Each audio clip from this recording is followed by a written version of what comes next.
જય કિસાન. આમ આદમી પાર્ટી આણંદ જિલ્લા પ્રમુખ વિજય બારૈયાના સૌ સાથી મિત્રોને જય માતાજી, જય ભાથીજી. વાત કરવી છે મારે સોજિત્રા વિધાનસભાના ધારાસભ્ય વિપુલભાઈ પટેલ, જે 2-5 દિવસ પહેલાં લલકાર ન્યૂઝ, જે હમણાં સોશિયલ મીડિયા પ્લેટફોર્મ પર ડિજિટલ રીતે ખૂબ સારી પ્રચલિત થઈ રહી છે, પણ એ ચેનલની અંદર અમારા વિસ્તારના ધારાસભ્ય વિપુલભાઈ જે ફાંકા ફોજદારી કરી નાખી શિક્ષણના નામની, તો એ ફાંકા ફોજદારી વિશે મારે થોડી પ્રજાજનોને જાણકારી આપવી છે અને જરૂરી છે જાણવું. ધારાસભ્યશ્રી કહી રહ્યા છે કે કોલેજ બનાવી એની વાહવાઈ લૂંટી રહે. સાહેબ, કોલેજ અગાઉ કેટલા સમયથી નાગરિકો એટલે કે પ્રજા માગી રહી હતી, એના કાગળિયા અને દાખલા કાઢો, તમને એ અનુભવ થઈ જશે.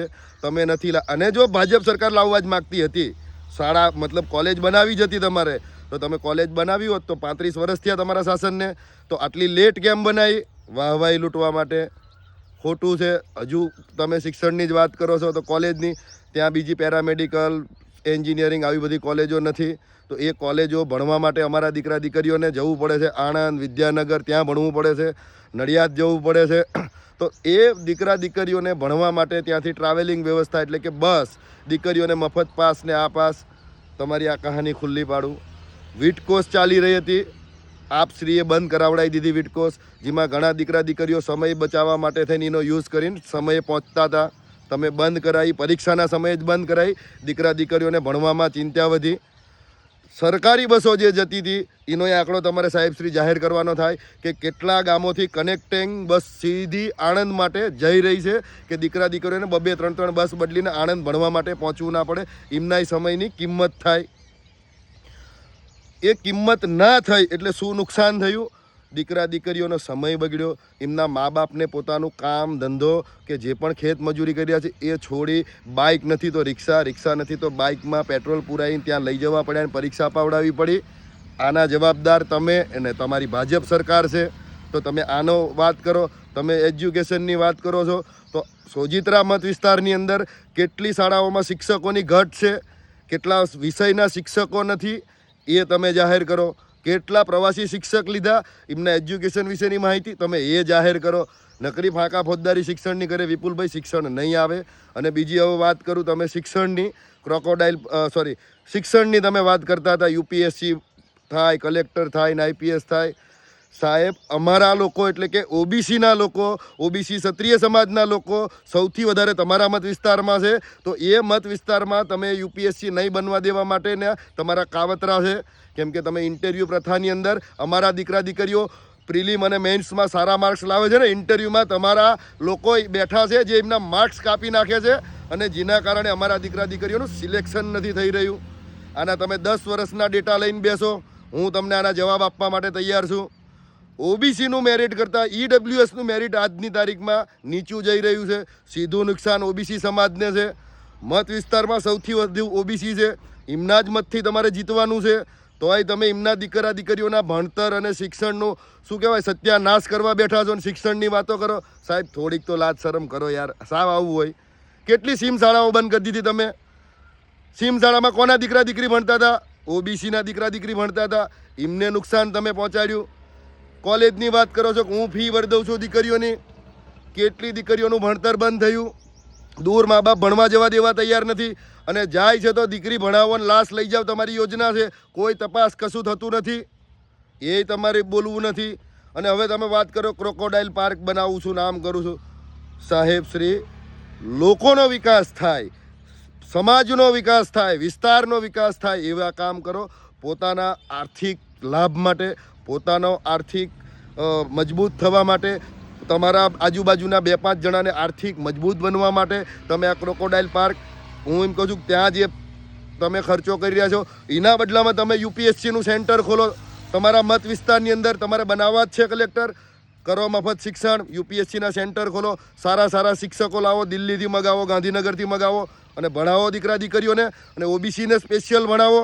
ઇન્ટરવ્યૂ પ્રથા વિશે ખાસ સમજાવો, તો ખબર પડે કે શિક્ષણ તમે વધારવા માગો છો કે અમારું સત્યાનાશ. એક મોઢે અમારો વિકાસ બતાવો છો ને, પાછળ અમારા લોકોનું સત્યાનાશ. તમે છેલ્લા 10-15 વર્ષના આંકડા મૂકો સાહેબ, સૌથી વધારે અમારા ઓબીસી સમાજના દીકરા દીકરીઓનું શિક્ષણ છોડી દેવું પડ્યું છે.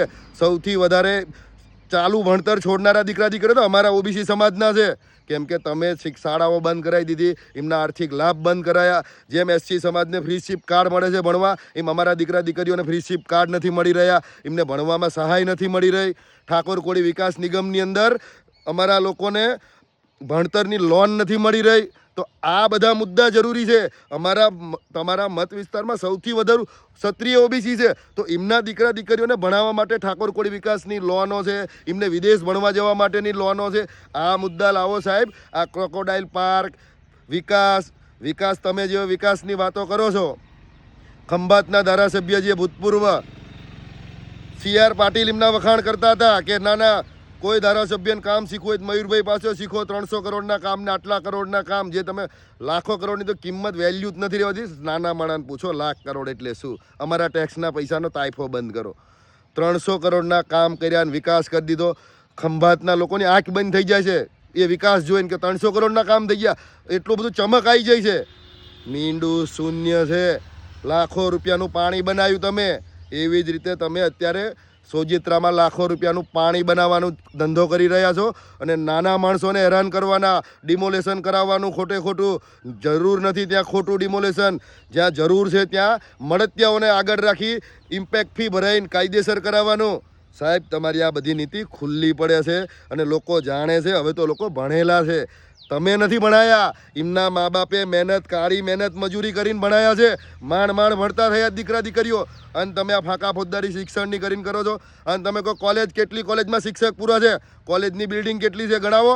ખાલી ફાંકા મારે ના થાય. અને તમે નથી લાયા હજુ કહું સાહેબ, એટલે એ ખોટો શ્રેય લેવાનો તમે છોડી દેજો કે તમે આ શિક્ષણનું કરી લાયા છો. તમારે યુપીએસસીની જે તમે ફાંકા ફોજદારી કરી છે, એ ફાંકા ફોજદારી માટે હું તમને કહું છું, હું તમારી સાથે, અમારી ટીમ સાથે, અમે વિપક્ષ પાર્ટી છીએ તમારી સાથે. ભણતર અમારો મુખ્ય મુદ્દો છે ને અમે ભણાવવા જ માગીએ છીએ. તમે કેટલી સરકારી શાળાઓને ઇંગ્લિશ મીડિયમ કરવા માગો છો એનો આંકડો આપો. આજથી 10 વર્ષ 15 વર્ષ પહેલાં પ્રાઇવેટ સ્કૂલો તારાપુર સોજિત્રામાં કેટલી હતી?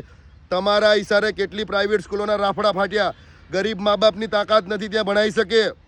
અને બીજી વાત, આરટીઈમાં તમે ભણતરના નામે મફત ભણાવવાની કહો છો કે અમે આરટીઈ કોણ લાવ્યું હતું એ જુઓ. અને આરટીઈમાં ખરેખર કરપ્શનથી સારા પૈસાવાળાના દીકરા જ લાગ્યા છે. ખરેખર જેને લાગવું જોઈએ એવા નથી. તમે આરટીઆઈના કાગળ તપાસો, અને ના તપાસતા આવડતું હોય તો અમારા ભણેલા છોકરા છે એમને આપો, તમને કાગળ તપાસીને કહે છે. એટલે સાહેબશ્રી, તમારા ભણતરના ફાંકા ફોજદારી, તમારી આ ક્રોકોડાઇલ પાર્ક એટલે કે પર્સનલ સ્વાર્થ સાધવો, વિકાસના નામે કરોડોની ગ્રાન્ટ, એમાં કમિશન કે પોતાના મળતિયાઓને કોન્ટ્રાક્ટ આપવાની જે યોજના છે, આ બધી ખુલ્લી છે અને બધા જાણતા થઈ ગયા છે. તમારે વિકાસ નથી, તમારો ખાલી એક જ કામ છે, ભય અને ભ્રષ્ટાચાર ઊભો કરવો. કોઈ કચેરી પૈસા વગર કામ નથી થતું. પોલીસ સ્ટેશન તમારા ઈશારે નાચે છે, કમલમમાંથી પગાર આવતા હોય એમ પોલીસ વર્તન કરે છે અને વિપક્ષના લોકોને હેરાન કરી રહી છે. ખોટા કેસ બનાવે છે.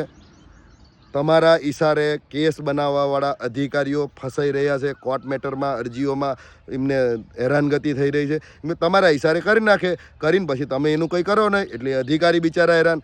એ અધિકારી તમારી રહેમ નજરથી નથી લાગ્યા કે તમારા લીધે નહીં, એમની મહેનત છે અધિકારીઓની. એમના મા બાપે ભોગવ્યું છે, વેઠ્યું છે, અને એમના દીકરાને ભણાયા છે, અધિકારી બનાવ્યા છે, સાહેબો બનાવ્યા છે. તમે નથી બનાવ્યા સાહેબ. એટલે તમે ખોટી રીતે અધિકારીઓને દબાવવાનું બંધ કરો, અમારા આગેવાનોને દબાવવાનું, ચીપટીમાં લેવાનું બંધ કરો. અને તમે વાત કરો છો તો તમે જેને આગેવાન બનાવીને ફેરવો છો એમાંથી કેટલાના દીકરા દીકરીઓ ગ્રેજ્યુએટને સારી નોકરી પર છે બતાવો તો. એટલે ખાલી ફાંકા મારે સાહેબ નહીં થાય. કહેવા બેસું શિક્ષણમાં હજુ 2 કલાક બેસી એકાય એમ છે. અને આ વિડીયોના માધ્યમથી સાહેબશ્રી તમને ચેલેન્જ કરું છું, શિક્ષણ બાબતે તમે જ્યાં બોલાવો, જ્યાં કહો ત્યાં, જે મીડિયા સામે કહો ત્યાં તમારી સામે બેસીને એક મુદ્દા પર ચર્ચા કરવા માટે તૈયાર છું. એટલે દરેક મિત્રો આ વિડીયોને શેર કરજો અને સાચી માહિતી લોકો સુધી પહોંચાડો. પ્રજાજનોને ભરમાવતા ધારાસભ્યને ઓળખો અને આ ધારાસભ્યના ભયના વાતાવરણને ઓળખો, લોકોને ડરાવવાની સિસ્ટમ ઓળખો. શેર કરજો મિત્રો. સાથી મિત્રો, જય હિન્દ, જય ભારત.